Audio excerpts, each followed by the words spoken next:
Antwerp, Belgium, February 2003.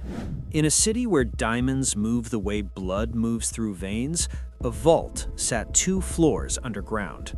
Quiet, cold, and supposedly untouchable. Not because it was hidden, but because it was protected. 10 layers of security, cameras, infrared sensors, motion detectors, magnetic fields, and a lock system marketed as impossible to crack. This vault wasn't holding jewelry, it was holding a chunk of the global diamond trade, inside the district the world calls the Diamond Capital. Because for centuries, Antwerp's diamond district has been a cornerstone of the global market, often cited as handling around 80 to 84% of the world's rough diamonds. That's why this place was supposed to be unthinkable to rob. Yet over one weekend, February 15th to 16th, 2003, a crew walked into that impossible vault and walked out with over $100 million in diamonds, gold, cash, and jewelry. No guns, no hostages, no explosions, just patience, psychology, and a few tools that had no business beating a fortress.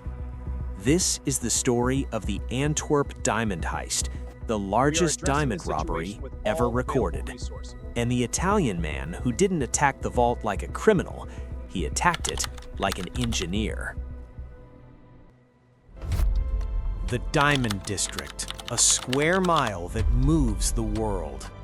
Antwerp's Diamond Quarter isn't huge. It's a tight cluster of streets near the city's central station, dense, controlled, and filled with dealers, exchanges, cutters, and couriers.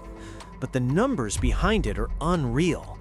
At different points in modern history, the district has been cited as moving the majority of the world's rough diamonds, often over 80%, with massive annual turnover. Inside that district sat one building with unusual importance, the Antwerp Diamond Centre / Antwerp World Diamond Centre, the heart of the ecosystem. Inside it were offices, tenants, traders, and below it, 2 floors underground, was the vault, a safe deposit-style vault where merchants stored diamonds and valuables in individual boxes. Each box belonged to a client. Each box had its own key.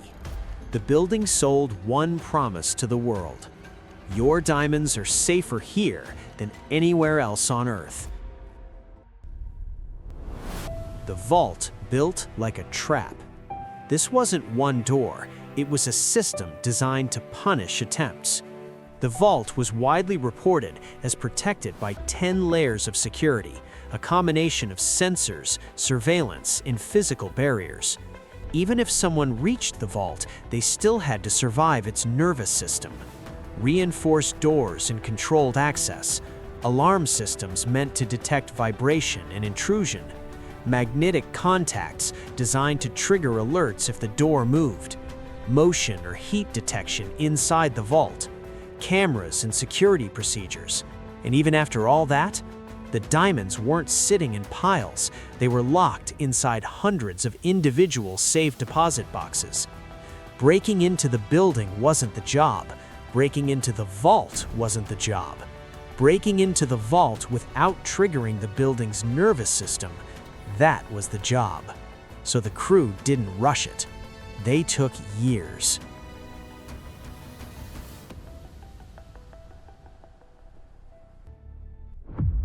The man with the clean face. His name was Leonardo Notarbartolo. Not the kind of man you'd pick out as a thief. He didn't look like a vault robber. He looked like someone you'd trust with money. That was his real weapon: credibility. Instead of trying to defeat the building from the outside, he moved in. He presented himself as a diamond dealer. He rented office space. He became familiar. Because when you become a tenant, you don't just get a desk, you get legitimacy. And legitimacy opens doors no lockpick ever could. Notarbartolo didn't break in, he moved in. The long game, learning the fortress from the inside. Once you can enter legally, the building stops feeling like a fortress. It starts feeling like a workplace. And that's where cracks appear. Over time, Notarbartolo learned routines, access points, and the human behavior behind the security, because even the best systems depend on people believing the system is enough. Then, he built a team. A crew described in many accounts with nicknames: the Monster, Muscle, physical tasks; the Genius, alarms, electronics, bypasses; Speedy, driving, timing, logistics; the King of Keys, lock and key specialist, never conclusively identified. Different retellings change small details, but the core stays the same. This wasn't random criminals. This was a purpose-built team. Their goal wasn't chaos, it was silence. February 15th, 2003. Just before midnight. The team enters through the underground garage, the same access point they had already tested. The frequency works, the shutter rises, they're inside. They move quickly now. Security doors are opened using pre-tested keys designed specifically for those lock models. No drilling, no sparks, just controlled entry. Within minutes, they reach the vault corridor. Inside the vault room, the first move is silence. Cameras are covered, not smashed, covered carefully so the system doesn't detect sudden signal loss. Then they move to the vault door. The magnetic security plate is handled exactly as rehearsed. The aluminum shield slides into place, maintaining the magnetic circuit while the screws are loosened. The system still reads, closed. Now the keypad. The code is entered from memory, each rotation precise. One wrong sequence would trigger a lockdown. Click. The mechanism releases the key chamber. The replica key goes in. For a second, resistance. Then the internal bolts retract. The vault door opens. Inside, the team splits roles immediately. One member tapes over the light sensor. Another extends a modified rod fitted with a cardboard shield to block the infrared motion detector before it can detect body heat inside the chamber. The box is secured in place. No alarm. Now they move to the deposit boxes. Instead of smashing locks, they use a custom tension device built specifically for these models. The tool grips the locking edge and applies torque at the weakest structural point. The internal mechanism snaps without setting off vibration alarms. One box opens, then another, then another. They work in rhythm. Gloved hands move fast but controlled, emptying velvet pouches filled with loose diamonds, sealed envelopes of stones, gold coins, high-end jewelry. Anything bulky is ignored. They open roughly 100 of the 189 boxes. They stop not because time runs out, but because weight does.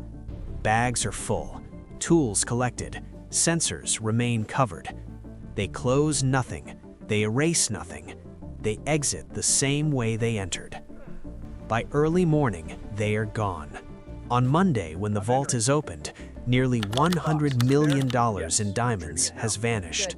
No forced entry, no alarm triggered, no witnesses, just precision.